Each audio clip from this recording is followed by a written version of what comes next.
Okay. तो ये हमने अभी तक अपना चैप्टर किया था India on the eve of independence. मैंने पूरा चैप्टर कंप्लीट करवा दिया और जो हमारा कॉन्सेप्ट था वो सारे क्लियर हो गए। अब हम 2 डेज करेंगे इसके एक्सरसाइज क्वेश्चन, इससे related short long very short value based thoughts वगैरह सारे क्वेश्चंस करेंगे। तो आज मैं वेरी शॉर्ट क्वेश्चंस आपको करवाऊंगी। 25 क्वेश्चंस है ये और देखते हैं आपको कितने आते हैं। मैंने इनके सॉल्यूशन में साथ साथ ओरल बोल दूंगी, ठीक है। तो फर्स्ट क्वेश्चन देखते हैं वेरी शॉर्ट का। फर्स्ट है, how can you conclude the condition of India before independence in one line. बहुत अच्छा क्वेश्चन है ये, हर जैसा हम हमेशा करते आए हैं वैसा ही होगा। एक बार आप, हाँ लेकिन वेरी बैड एक वर्ड में नहीं, एक लाइन में दो। ये तो 2 वर्ड होगा वेरी बैड। एक लाइन में अगर हम कंक्लूड करें तो कैसे करेंगे इंडिया की कंडीशन।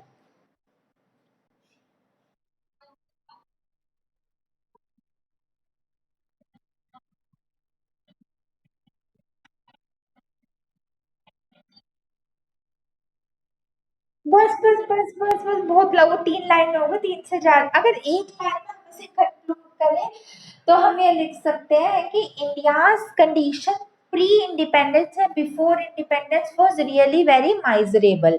बस माइजरेबल में सब आ जाएगा, गंदी मंदी बैड वगैरह सब आ जाएगा। ठीक है, इनके आंसर से बाद में लिखोगे, मैं यहाँ पे टैली करवाऊंगी, लिख के मुझे आप कल तक दे देना। ठीक है, तो condition of India before independence was very miserable. 1 line में तो हम इतना ही लिखेंगे। ठीक है, अब हम सेकंड देखते हैं। ओके बच्चों, अब हम सेकंड देखते हैं। What is stagnant economy, define करो स्टैग्नेंट इकोनॉमी को।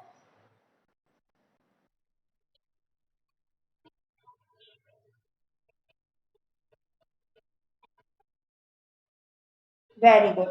Stagnant economy is a kind of economy in which either there is little growth or no growth or change in income of an economy. ठीक है, stagnant economy हमारी ऐसी economy होती है या तो उसमें बिल्कुल भी ग्रोथ नहीं होती, या बहुत कम ग्रोथ होती है, बहुत लो लेवल की ग्रोथ होती है, बहुत लेस ग्रोथ होती है इकोनॉमी में। करेक्ट। थर्ड क्वेश्चन फिलअप से आपका, Britishers not took initiative to, ठीक है, to measure the dash and dash of India. बताओ ये फिलअप्स है। ब्रिटिशर ने किस चीज का इनिशिएटिव नहीं लिया। And per capita income and, हाँ वेरी गुड। तो इसके 2 वर्ड्स हो जाएंगे, per capita income and GDP growth या नेशनल इनकम और GDP. Britishers have not took an initiative to measure the GDP of the economy and per capita income of the economy. Good. चलो third, sorry fourth देखते हैं। What is the percentage of economic growth and per capita income during colonial rule. Colonial rule के समय पर capita income कितनी थी और economic growth कितना था, बताओ।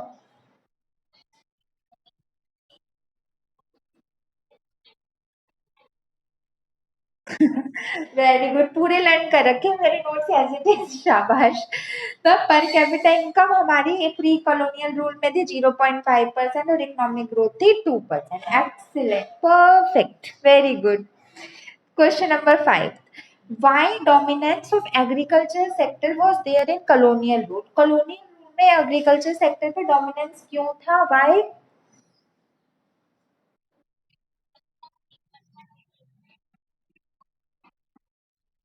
लैक ऑफ,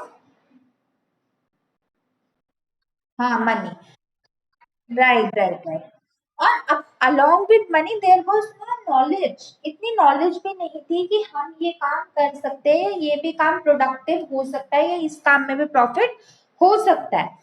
तो हम कह सकते हैं कि एग्रीकल्चर सेक्टर में डोमिनेंस इसलिए थी, there was a great amount of dominance in the agriculture sector because the people were illiterate, people were uneducated, people do not have sufficient amount of money, and along with this there was no knowledge of the new goods, no knowledge of the new things, so that they could start the new business start कर भी लेते थे, उनके पास knowledge नहीं हुआ करती थी। समझ गए। ओके बाबू, क्वेश्चन नंबर 6 था हमारा, how many percent of people were employed in agriculture sector during the colonial rule. कितने परसेंट ऑफ पीपल थे।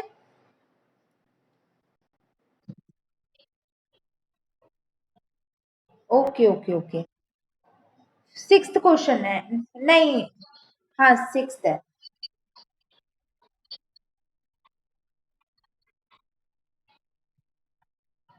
Very good. 75% people and three-fourths of the whole population during the colonial rule were engaged in agriculture sector. Good, very good. कितनी सुंदर writing आ रही है ना आज मेरी इसमें। पहली बार मुझे नहीं, सुंदर है तो सही, लेकिन पहली बार लग रहा है कितनी प्यारी आ रही है। Question number 7।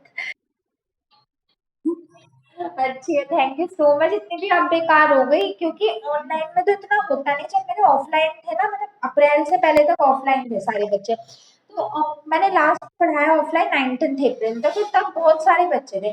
तो उनके ना, उनके लिख लिख के मेरी अब राइटिंग खराब हो गई। मुझे अपने टाइम पे बहुत अच्छी थी जब मैं 12th में थी, 11th में, तब बहुत साफ थी, अब खराब हो गई। क्योंकि कॉपी में अभी तो ये होता है कि बंदा फोटो खींच के भेजते हैं कुछ मुझे, तब सबकी कॉपियों में लिखना होता था, तो अब तब खराब हो गई। कोई बात नहीं, चलो आज मेरे पास। हाँ, जल्दी भी तो लिखना है ना, जैसे 2 घंटे 3 घंटे जितना टाइम होता है उसमें सबको कंप्लीट करना है, तो तब जल्दी जल्दी में खराब हो गई। मतलब बीइंग अ स्टूडेंट तो अच्छी है, बट बीइंग अ टीचर खराब हो गई मेरी राइटिंग। आज मैंने थोड़ा आराम से लिखा था तो इसलिए साफ है, लेकिन आपकी अच्छी है, काफी अच्छी है। तो अब बचपन से ही अच्छी है, मुझे शुरू से ही पता है। अच्छी बात है, इसे मेंटेन रखना है, ये ना काफी आपका इम्पैक्ट डालती है बोल्डीज पे। ओके बच्चा। चलो क्वेश्चन नंबर 8 देखते हैं। डिफाइन बैकवर्ड इकोनॉमी, अच्छे से डिफाइन कर दो बैकवर्ड इकोनॉमी को। क्या रह गया? 7th। अच्छा हाँ, बताओ what is the contribution of GDP in of from agriculture sector.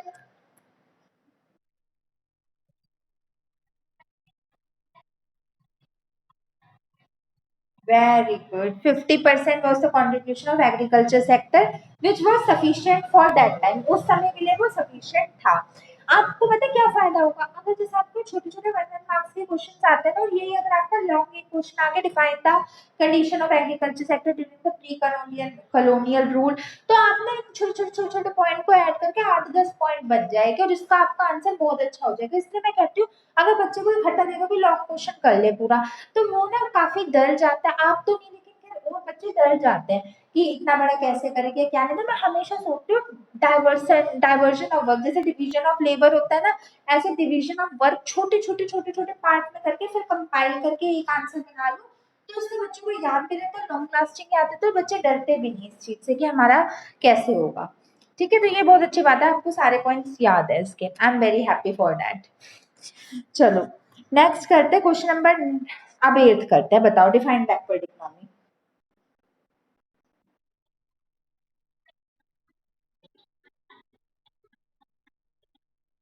Very good. Backward economy is a kind of economy whose per capita income is very less, very low. Good. चलो, अगर मैं आपसे, ये मैंने मतलब इसमें अपने स्लाइड्स में मेंशन नहीं किया, अगर मैं ओरल क्वेश्चन वैसे ही पूछ लूं what is per capita income, तो आप बता सकते हो what is per capita income?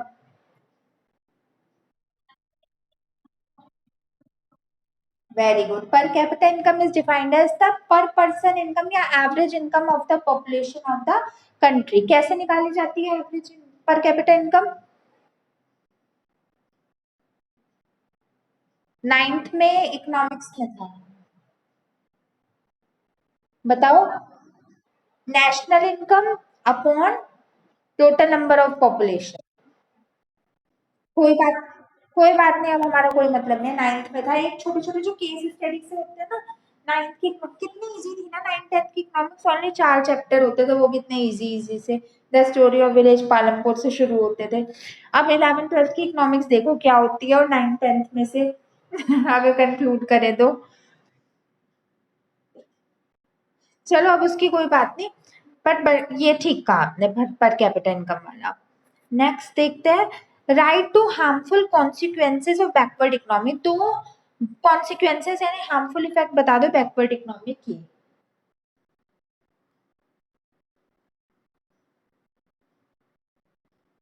बताओ। मैं बताऊं?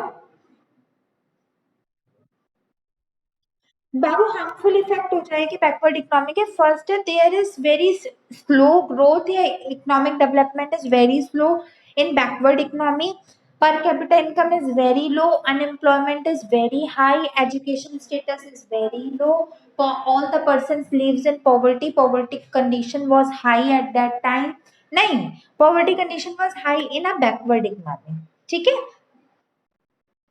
इनमें से कोई से भी आप एनी टू लिख लेना, जो भी आपकी मर्जी हो बस। बट अगर मेन पे फोकस करें तो मेन तो यही होता है कि मतलब इन backward economy developmental status is very low and per capita income या नेशनल इनकम या जीडीपी इज वेरी। चलो क्वेश्चन नंबर 10 देखते हैं। व्हाट वाज द पर capita income of India on the eve of independence? बताओ। शाबाश, it was rupees 230 on the eve of independence, correct. चलो next देखते हैं हम हमारा 11th question. In which industries India was best? किस इंडस्ट्रीज में इंडिया सबसे अच्छी थी, इंडिया सबसे बेस्ट थी? Very good, India was adequate best superb in handicraft industry, correct। Next point, what was the improvement in industrial sector on the eve of independence? मतलब handicraft sector से shift हो गए किस सेक्टर में India की economy गई थी on the eve of independence पे? बताओ।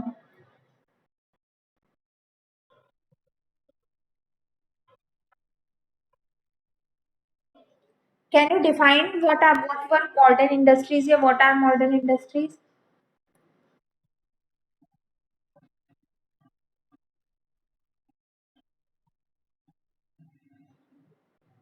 Capital and consumer goods industry, okay. But अगर मैं नहीं, वो सब बातें तो आपकी ठीक है, लेकिन अगर मैं बात कहूँ कि इंडिपेंडेंस के समय तक at the time of independence handicraft के साथ साथ अलोंग विद हैंडीक्राफ्ट और कौन कौन सी इंडस्ट्री आ गई थी?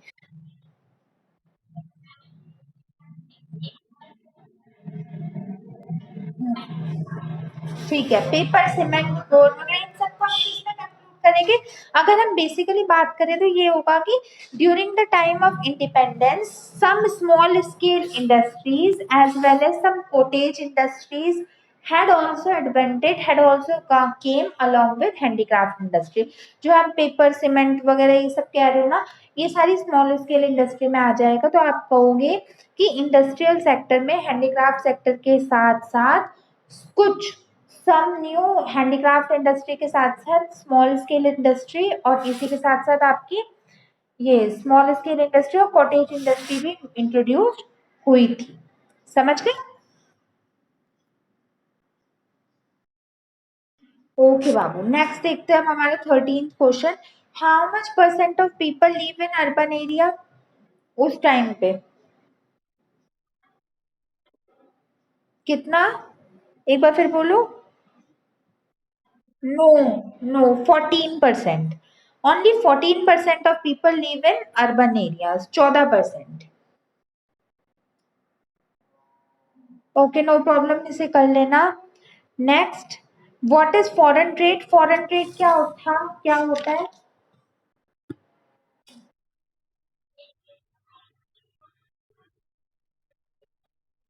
Very good.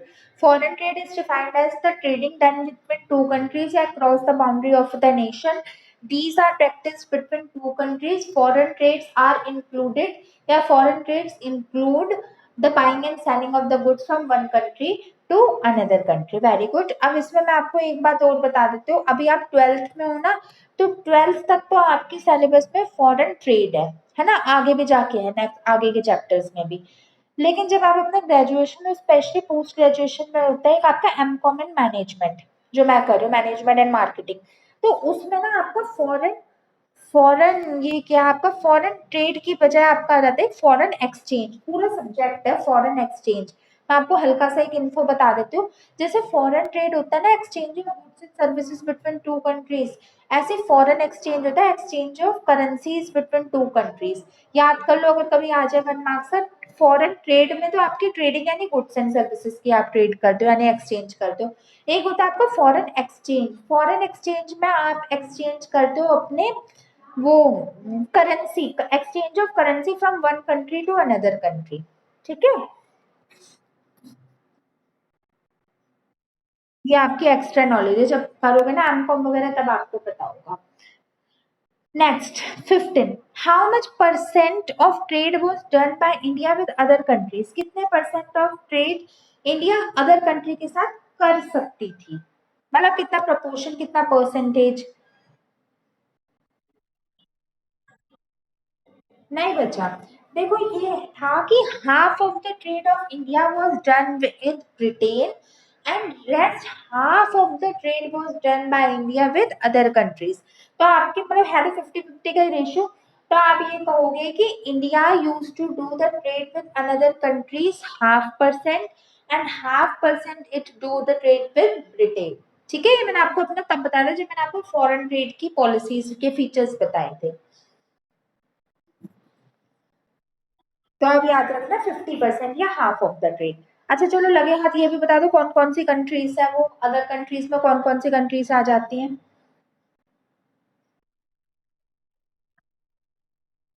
Very good, Sri Lanka, China, Iran, very good. Next, comment net exporter of raw material and importer of final goods. Comment करो इस पे, क्या मतलब हुआ इसका? Net exporter of raw material and importer of final goods.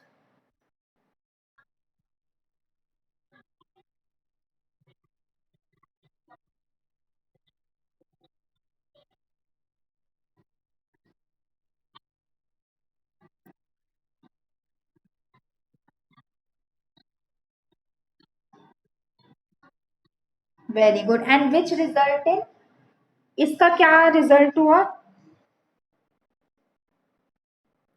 It result in diminishing the Indians industry. इसकी वजह से जो इंडियन इंडस्ट्री में भारी प्रभाव पड़ा, क्योंकि जो बाहर के गुड्स होते थे सब लोग उनको परचेज करने लग गए और उनका जो हमारे इंडियन प्रोड्यूसर है उन पे अफेक्ट इसलिए पड़ा क्योंकि जो गुड्स होते थे जो इंडियंस वो वहां से लाते थे ना, तो उनका रॉ मटेरियल्स हमारा चला जाता था, सब कुछ चला जाता था, वो महंगे रेट में होते थे, उसमें इकोनॉमिक डेवलपमेंट पे भी भारी प्रभाव इसने डाला था। करेक्ट। क्वेश्चन नंबर 17 बताओ, what is Swiss canal?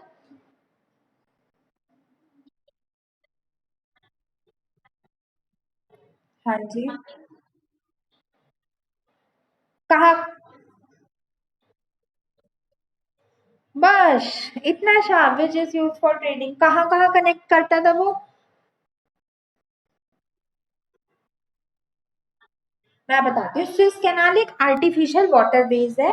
Artificial इसलिए क्योंकि वो ब्रिटिशर्स ने खुद बनाया था, नेचुरली नहीं बना था। वो कैनाल मैंने आपको पहले भी बताया था, जैसे डोरीमोन वगैरह में होते थे, लेकिन वो तो बहुत छोटे छोटे होते थे जो अंडरग्राउंड अंडरग्राउंड सुरंग टाइप के साथ साथ पानी होते तो साथ साथ चल सकते थे। तो जैसे कार्टून्स वगैरह में आपने देखा होगा बचपन में, तो वो होता था। स्विस कैनाल एक आर्टिफिशियल वाटरवेज है जो नॉर्थ टू साउथ, मतलब नॉर्थ से साउथ तक है, मतलब बंधा हुआ है। और इतना पासेज ऑफ स्विस, ये स्विस के पास है, स्विस के साथ साथ है, स्विस एक जगह है उसके आसपास है इन नॉर्थ ईस्टर्न इजिप्ट, और बेसिकली स्विस जगह कहाँ है? इजिप्ट में।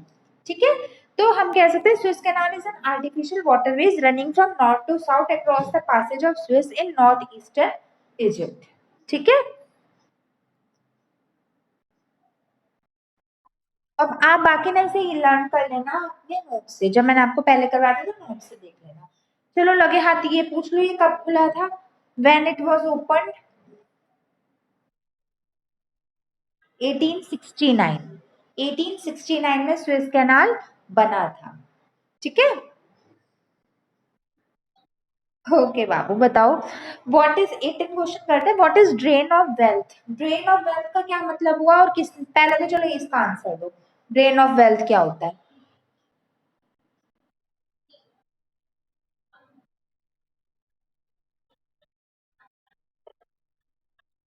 Very good.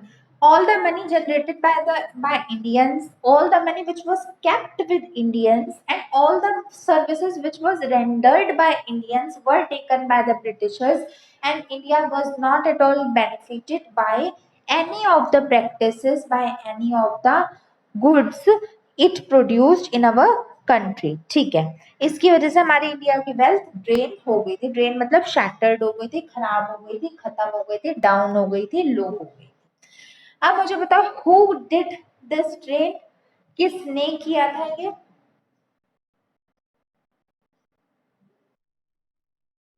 Very good, Britishers did this drain. चलो next 19th, give few examples of demographic conditions. Demographic condition के कुछ एग्जांपल्स बताना।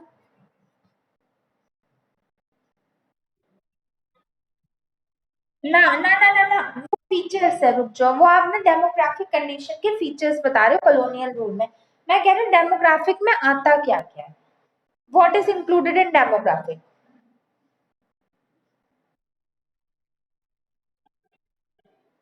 हेल्थ एंड एजुकेशन, हाँ ठीक है, लिटरेसी आ जाएगी। और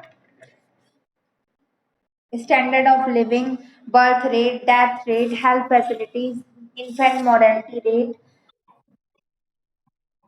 right, life expectancy rate, very good.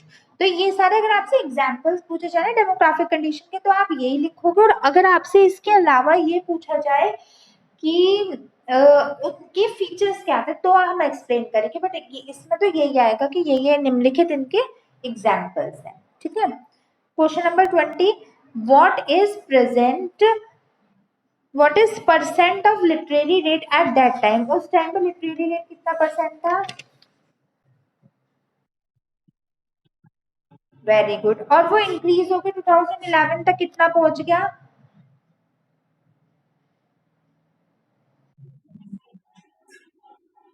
Very good, 74.04, 74% 2011 तक। Excellent. Next, how much percent of people spending was done on basic necessities? Person जितना अर्न करते थे कितना परसेंट उन्हें अपनी बेसिक नेसेसिटीज पे लगाना पड़ता था, बताओ? Very good. 80 to 90% of their earning was spent in the basic necessities. And what are included in basic necessities? क्या क्या include होता है basic necessities में? Very good. Food, clothes, and shelter are considered as the basic needs of the persons. Correct. Question number 22. What is famine? Yeah, famines. Define famine. Scarcity of food, and due to which the person lost their life, a person became dead due to famine. Very good. Next, which was the world's largest famine? World's largest famine कौन सी थी और कब हुई थी? 1943। आपको ना मैं बच्चों ये बताती हूँ कि अगर आपका ना, आपको अगर एग्जैक्ट डेट याद नहीं है तो गलत मत लिखो, आप वो सेंचुरी लिख दो। जैसे अब ये 1943 है तो आप लिख दो this had happened in 19th century, तो एक आगे चलती है ना in 20th century. This had happened in 19th century इतना भी लिख दो तो भी ठीक होगा। मतलब कोई इतना जरूरी नहीं है हिस्ट्री पढ़ना है कि फुली डेट हमें याद करनी है। अगर आ जाए तो कर लेना, वरना आपको अगर नहीं पता ही, अगर आप अपने रेगुलर लॉन्ग क्वेश्चन लिख रहे हो तो लॉन्ग क्वेश्चन लिखते वक्त आप उसमें सिंपल वो ऐड कर देना, मतलब सिंपल सेंचुरी लिख देना। ठीक है, चलो बाबू 24 और 25 बर्थ रेट डेथ रेट बता दो। What is birth rate?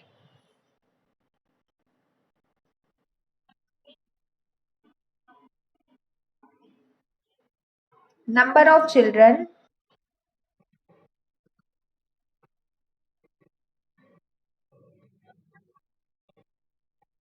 Very good.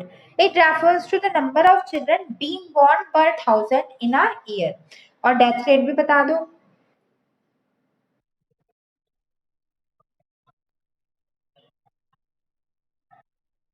Number of people died पर thousand in a year. Very good. अब मुझे ये बताती हूँ मैं आपको, both birth rate and death rate was very high during that particular period of time. उस समय पे बर्थ रेट और डेथ रेट दोनों ही बहुत ज्यादा था। ठीक है, चलो ये 25 क्वेश्चन तो है ही है, ये तो आपको करने ही करने हैं। मैं कुछ और भी एक्स्ट्रा पूछ लेती हूँ, 5 में आपसे बम्पर क्वेश्चन पूछ लेती हूँ, ऐसे जो आप लिख लेना अपनी कॉपी में। ये मतलब 24 25 तो आपको ये करने ही करना है। 4-5 में आपसे कुछ मतलब सम क्वेश्चंस में आपसे एक्स्ट्रा पूछ रहे थे, उसके क्वेश्चंस याद कर लेना, फिर लिख लेना, या नहीं भी लिखो, अगर आपने सही बोल दिया तो ठीक है, अगर मिस्टेक हो गई तो उसे अपनी कॉपी में लिख लेना, ठीक है। चलो फर्स्ट क्वेश्चन बम्पर या एक्स्ट्रा क्वेश्चन में बताओ आप मुझे, what was the health facilities during that time. Health facilities कैसी थी, वेरी बैड तो थी, लेकिन फिर भी क्यों थी, why was the reason because of which health facilities was more. Question समझ नहीं आया, मैं बताती हूँ। हेल्थ फैसिलिटीज,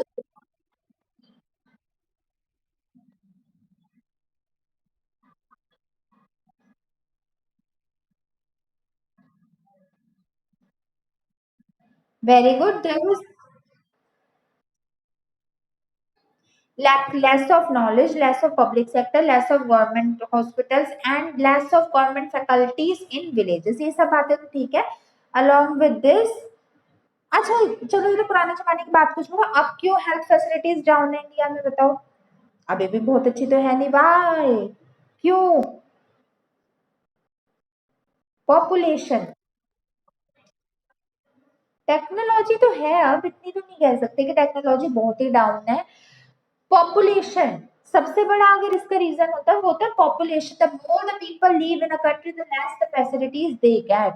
जितनी ज्यादा जनसंख्या रहेगी, जितनी ज्यादा पीपल रहेगी, उतनी कम उनके पास पॉपुलेशन के पास राइट्स होंगे, उतने कम उनके पास फैसिलिटीज होगी।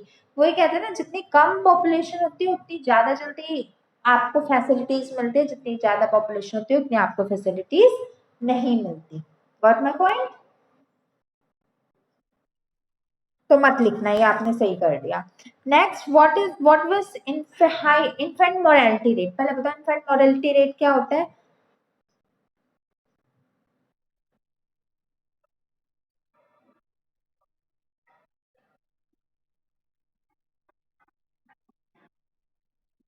Very good, it refers to the number of infant dying before reaching the age of 1 year per 1000 birth rate. क्यों क्यों मरते थे, what was the reason behind this there deaths, क्यों बच्चे 1 साल से पहले मरते थे।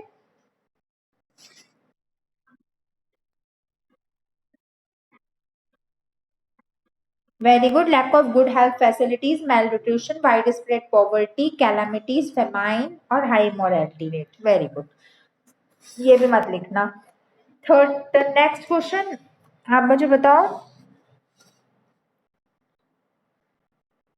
अच्छा मुझे इसका परसेंट भैया नंबर बता दो कि कितने लोग पर 1000 में कितना परसेंट था, कितने नंबर थे जो पर 1000 पीपल मरते थे उस टाइम पे due to infant mortality rate. Very good, 218 per 1000, शाबाश। नेक्स्ट, लाइफ एक्सपेक्टेंसी रेट क्या था।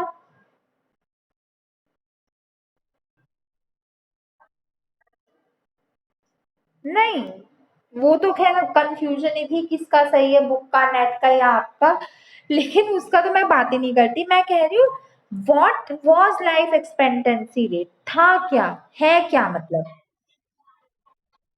Right, low life expectancy rate was defined as the average life of the person, कितने समय एक पर्सन जीते हैं उन्हें कहते हैं हम लाइफ एक्सपेक्टेंसी रेट।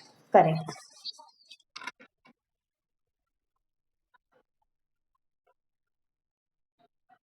हाँ हाँ हाँ, ये भी बात ठीक है, तो प्लस करके का एवरेज निकाल लो या बीच का बोल दो। रुको मैं एक दो वेबसाइट्स को और सर्च करूंगी एग्जैक्टली क्या है, एक बार और सर्च करूंगी। पता है इसका क्या रीजन होता है, ये चीजें ना सिर्फ इकोनॉमिक्स के साथ ही होती है। इसका रीजन ये होता है अकाउंट्स में जो चीज एक है वो एक ही रहेगी, अकाउंट्स का जो रेशियोज की फॉर्मूला है वो यही रहेगा, लेकिन इकोनॉमिक डेटा ना बदलते रहते हैं, इकोनॉमिक रिसर्च होती है, इकोनॉमिक डेटा ना हर 5 साल बाद, हर 10 साल बाद, हर 2 साल बाद बदलते रहते हैं, तो इसलिए हो सकता है पहले कुछ हो और बाद में कुछ और हो गया, तो इसलिए बदलते रहते हैं ये सारे रेशियोज।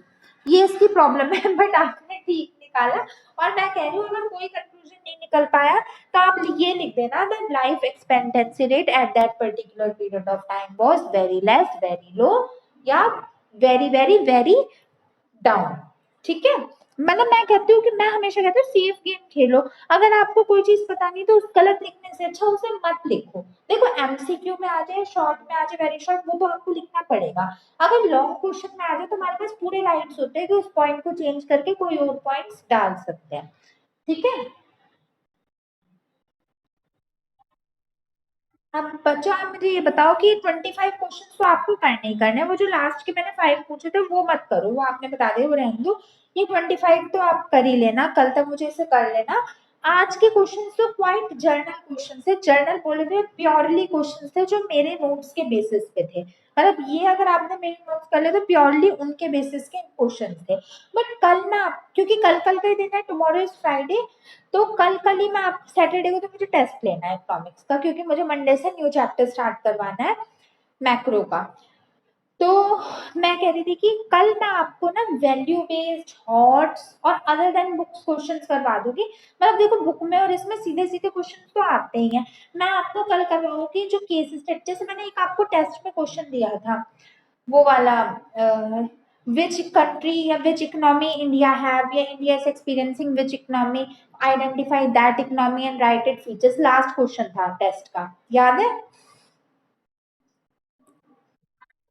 हाँ जी, तो वो वाला ना, तो मैं वो वाले दूंगी। ये कुछ कुछ केस स्टडी, जैसे बिजनेस में केस स्टडीज आते हैं ना, तो ये केस स्टडी जैसे होते हैं। तो वैल्यू बेस्ड हॉट, तो कल कल मैं आपको वो क्वेश्चंस के डिस्कस करवाऊंगी। अगर जो टफ होंगे वो मैं लिखवा दूंगी और जो इजी होगी वो आप मेरे के साथ डिस्कस करोगे। कल कल मैं ये करूंगी। और आपने एक ही डाउट मेरे से पूछा था ना, वो डाउट मैं आपका बता दूंगी। इसके अलावा अगर कोई डाउट हो इस चैप्टर से रिलेटेड तो कल तक कंप्लीट कर देना उस डाउट को, because tomorrow I have to wind up the whole chapter, so that on Saturday I may take the test. ठीक है। तो अपने जो भी डाउट है कल तक उन्हें क्लैरिफाई कर लेना।